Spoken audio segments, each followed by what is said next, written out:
Bismillahirrahmanirrahim. Assalamualaikum warahmatullahi wabarakatuh.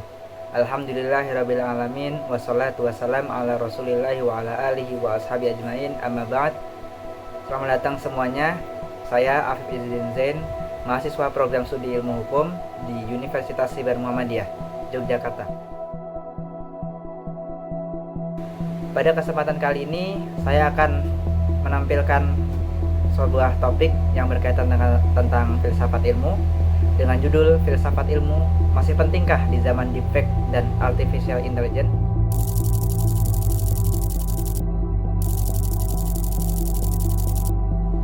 Pernahkah kita bertanya-tanya di zaman yang sudah serba canggih ini, yang segalanya sudah dipermudah, filsafat ilmu itu apakah masih penting di zaman kita? Bayangkan saja kita hidup di zaman yang sudah super canggih. Tapi kenapa justru kita malah kebingungan menentukan mana yang benar dan mana yang salah? Di satu sisi, teknologi berkembang pesat seperti artificial intelligence, big data, machine learning, hingga quantum computing. Ilmu pengetahuan sosial juga seolah sudah mencapai pada puncak kejayaannya. Namun di sisi lain, kita justru mengalami apa yang disebut sebagai krisis kebenaran. Itulah paradoks yang terjadi di zaman modern ini. Mari kita perhatikan fenomena yang terjadi di masyarakat belakangan ini. Fenomena pertama yaitu munculnya teknologi deepfake yang mampu memanipulasi video dan audio hingga sulit dibedakan mana yang asli dan mana yang palsu. Kita beralih ke informasi lain, pemirsa. Waspada hoax ya pemirsa ya, karena hoax saat informasi elektronik dan atau dokumen elektronik dengan tujuan agar informasi elektronik dan atau dokumen elektronik tersebut.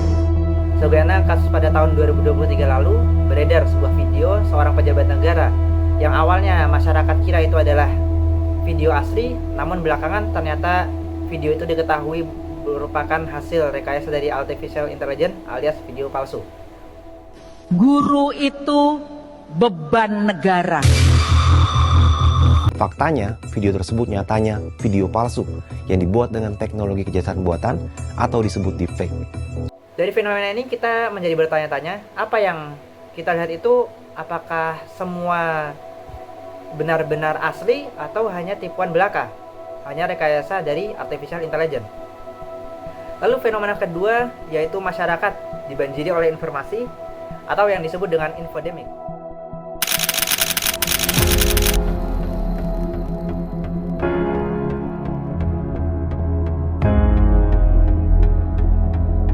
Setiap hari kita dibanjiri oleh berita dari berbagai sumber yang mana saking banyaknya kita jadi sangat sulit untuk membedakan mana yang fakta dan mana yang hoax, mana yang benar dan mana yang bohong. Dan fenomena ketiga yaitu ChatGPT. ChatGPT bisa bikin teks, gambar, bahkan kode dengan mudah. Namun, apakah yang diberikan oleh ChatGPT ini benar semua dan bisa dipercaya atau itu hanya rekayasa dari ChatGPT? Fenomena keempat dalam konteks hukum khususnya, kita dihadapkan pada dilema etis dan epistemologis. Misalnya, bagaimana hakim bisa memutuskan suatu perkara kalau seandainya datanya saja masih diragukan? Semua fenomena ini membawa kita pada satu pertanyaan yang sangat fundamental, yaitu apa sebenarnya kebenaran itu? Bagaimana cara kita mengetahui suatu itu benar atau salah? Dan siapa yang berhak menentukan benar atau salah itu? Maka disinilah pentingnya filsafat ilmu, karena filsafat ilmu sangat membantu kita mempertanyakan segala sesuatu, bahkan dari hal yang paling mendasar sekalipun.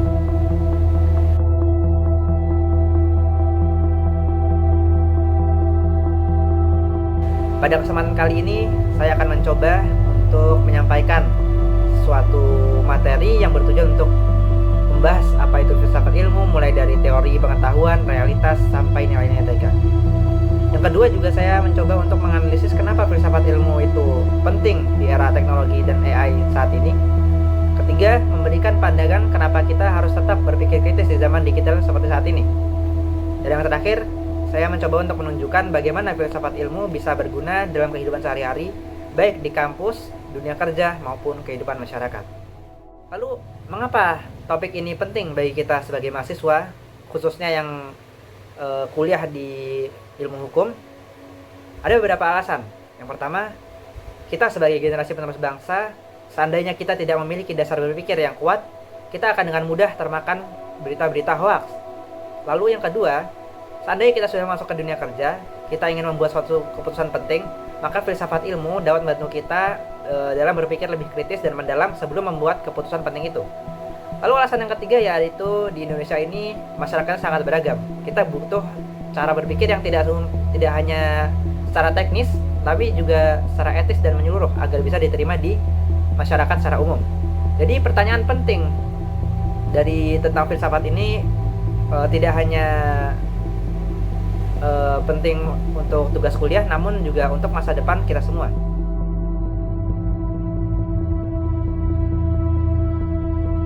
Pembahasan intinya yaitu pembahasan pertama kita akan menjelaskan tentang pengertian dari filsafat ilmu. Apa itu filsafat ilmu? Filsafat ilmu itu bagaikan cabang filsafat yang membahas tentang ilmu pengetahuan, mulai dari dasar-dasarnya, cara penelitiannya, sampai dampak bagi kehidupan.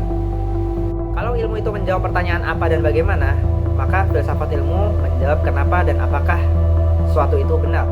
Misal, ilmu fisika menjelaskan bagaimana apel bisa jatuh dari pohon, tapi filsafat ilmu mempertanyakan apakah hukum alam itu benar-benar ada atau cuma buatan manusia saja. Lalu objek material dari filsafat ilmu adalah semua pengetahuan ilmiah, dari ilmu alam sampai ilmu sosial. Adapun objek formalnya adalah bagaimana cara kita pandang terhadap ilmu tersebut. Misalnya kita tidak cuma belajar tentang hukum, tapi kita mempertanyakan apakah itu keadilan dan apakah hukum itu selalu mencerminkan keadilan. Filsafat ilmu juga punya 3 pilar. Pilar pertama yaitu epistemologi, kedua ontologi, dan ketiga aksiologi. Epistemologi itu membahas bagaimana kita tahu apa kriteria dari kebenaran, apakah observasi, logika, intuisi, ataupun wahyu. Maka dalam konteks modern saat ini, epistemologi mempertanyakan bagaimana kita tahu apa itu kebenaran, apakah dari observasi, logika, atau intuisi. Di era digital kita bertanya, data dari artificial intelligence itu bisa dipercaya atau tidak? Pilar kedua yaitu ontologi. Ontologi itu mempertanyakan tentang apa yang ada dan hakikat realitas. Misalnya dalam dunia virtual dan metaverse, apa dunia itu benar-benar ada? Di dunia virtual, apakah pengalaman di sana itu nyata? Dan apakah identitas digital kita sama dengan identitas asli kita? Yaitu pilar ketiga adalah aksiologi. Aksiologi membahas etika dan estetika umum. Untuk apa ilmu digunakan? Apakah ilmu harus bebas nilai atau harus membantu manusia? Contoh konkret dari aksiologi yaitu pada kasus teknologi nuklir, secara ilmiah dia netral, tapi secara etis dia bisa digunakan untuk energi atau senjata membunuh massal. Ini hanya terjadi di wilayah aksiologis. Analisis kasus dari kebenaran di era digital. Dari kasus pertama itu defek dan bukti digital dalam hukum. Pada tahun 2024, sebuah kasus perceraian di pengadilan menjadi viral karena pihak penggugat mengajukan video bukti perselingkuhan. Namun setelah diteliti oleh tim forensik digital, belakangan diketahui video tersebut ternyata hasil deepfake. Lalu pertanyaan dari kasus tersebut berupa pertanyaan epistemologis adalah, jika mata dan telinga ataupun panca indera mampu ditipu oleh artificial intelligence atau deepfake, maka bagaimana mungkin kita bisa mengatakan sesuatu itu benar? Ini sebagaimana yang telah dikatakan oleh Descartes, yaitu aku berpikir maka aku ada. Segalanya masih dapat bisa diragukan. Namun dalam praktik hukum, kita tidak bisa terus-menerus meragukan.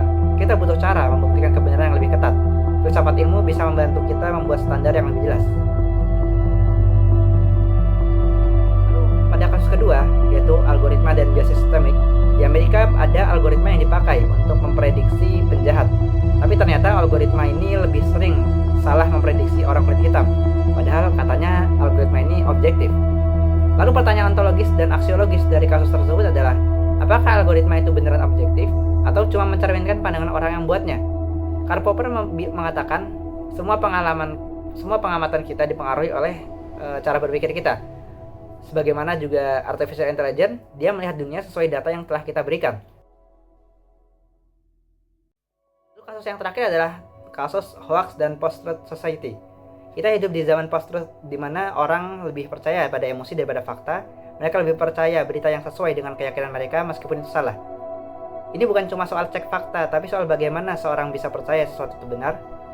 Thomas Kuhn pernah berkata, kebenaran itu tergantung pada pandangan yang sedang populer. Seandainya pandangan itu berubah, maka kebenaran juga dapat berubah. Thomas Kuhn dalam bukunya The Structure of Scientific Revolutions menunjukkan bahwa bahkan dalam sains sekalipun kebenaran seringkali bergantung pada paradigma yang dominan. Ketika paradigma berubah, yang dianggap benar pun akan berubah. Nah, bagaimana pendapat para ahli dan perspektif filosofis tentang relevansi filsafat ilmu di era modern saat ini? Pandangan pertama muncul dari Karl Popper yang mengatakan bahwa sebuah pernyataan ilmiah harus bisa dibuktikan salah. Jika sebuah klaim tidak bisa diuji kebenarannya, maka ia bukanlah suatu ilmu. Jadi seandainya AI memberikan hasil, kita harus berani mempertanyakan dan menguji hasil yang diberikan itu. Jangan kita langsung percaya terhadap hasil yang diberikan artificial intelligence. Lalu pendapat yang kedua dari Thomas Kuhn yang mengatakan bahwa ilmu itu berkembang lewat revolusi paradigma. Misalnya dari fisika Newton ke fisika Einstein. Yang awalnya kita condong kepada fisika Newton, belakangan kita condong kepada fisika Einstein. Maka di era digital ini kita mungkin lagi mengalami revolusi dari pengetahuan teks ke pengetahuan data. Kita harus memastikan perubahan ini tidak menghilangkan sisi kemanusiaan itu. Lalu pandangan ketiga dari Paul Feyerabend, seorang filsuf yang mungkin kontroversial, mengatakan anything goes. Tidak ada sesuatu metode ilmiah yang paling benar. Setiap situasi butuh cara yang beda. Ini penting kalau kita hendak menggabungkan ilmu dengan budaya lokal, tradisi, atau agama. Kita tidak bisa memaksakan satu kebenaran untuk semua hal. Lalu pandangan yang terakhir dari Jürgen Habermas yang menekankan pentingnya diskusi yang masuk akal. Kebenaran itu bukan dari atasan atau kekuasaan, tapi dialog terbuka. Di media sosial yang sering penuh dengan echo chamber, kita harus terus membuka ruang dialog yang sehat agar menemukan suatu kebenaran. Bagaimana kita menjawab dari pertanyaan besar tadi di awal, yaitu masih relevankah filsafat ilmu di era modern ini? Maka jawabannya sangat relevan, bahkan semakin urgent. Karena dalam dunia akademik dan penelitian, filsafat ilmu mengajarkan kita untuk tidak langsung percaya pada hasil penelitian, mempertanyakan dasar teori, dan menyadari keterbatasan metode. Misalnya dalam penelitian hukum, kita tidak hanya menggunakan aturan saja, kita perlu juga lihat dari sisi masyarakat, filsafat, bahkan budaya lokal. Dalam profesi hukum sendiri, filsafat itu sangat krusial, karena hakim harus menafsirkan undang-undang dengan mempertimbangkan keadilan dan tujuan hukum. Pengacara harus tahu batasan etika, misalnya boleh atau tidaknya membela klaim yang jelas-jelas salah. Dan hukum juga harus merespon teknologi seperti blockchain dan artificial intelligence dengan bijak. Adapun dalam kehidupan bermasyarakat, filsafat ilmu melatih kita untuk terus berpikir kritis, tidak gampang percaya pada hoax, toleran terhadap perbedaan, dan juga bertanggung jawab atas apa yang telah kita lakukan. Adapun dalam kehidupan personal, filsafat ilmu membantu kita untuk menemukan makna hidup, tidak terasing dari sesuatu teknologi, dan tetap jadi manusia di tengah dominasi mesin. Maka pada penutupan kali ini, kita dapat menyimpulkan dari pertanyaan tadi, yaitu masa relevankah filsafat ilmu saat ini, maka jawabannya sangat relevan, bahkan semakin mendesak dan urgent. Justru di zaman yang serba cepat ini, kita butuh filsafat untuk memastikan kemajuan itu tidak kehilangan arah dan nilai kemanusiaan. Maka filsafat ilmu itu bagaikan kompas yang menunjukkan arah ke jalan yang benar.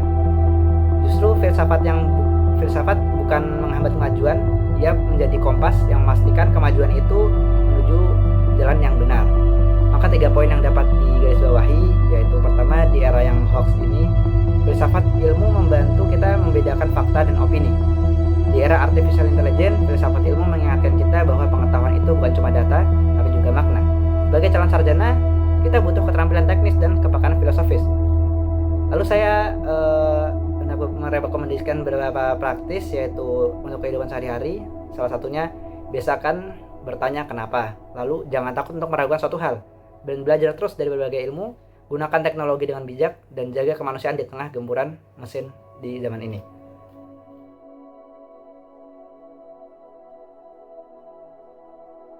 Jadi pada penutupan, semoga pendengar dapat memahami semuanya di video yang singkat ini. Saya berharap apa yang saya bahas ini menjadi titik awal bagi kita semua untuk terus berpikir, bertanya, dan merefleksikan hakikat pengetahuan yang kita pelajari. Dan terakhir, terima kasih juga kepada Bapak Ibu dosen pengampu mata kuliah filsafat ilmu yang telah membimbing kami, dan juga terima kasih kepada pemirsa semua yang telah menyaksikan pembahasan ini. Marilah kita terus belajar, bertanya, dan terus menjadi manusia yang berpikir. Akhirul kalam, wassalamualaikum warahmatullahi wabarakatuh.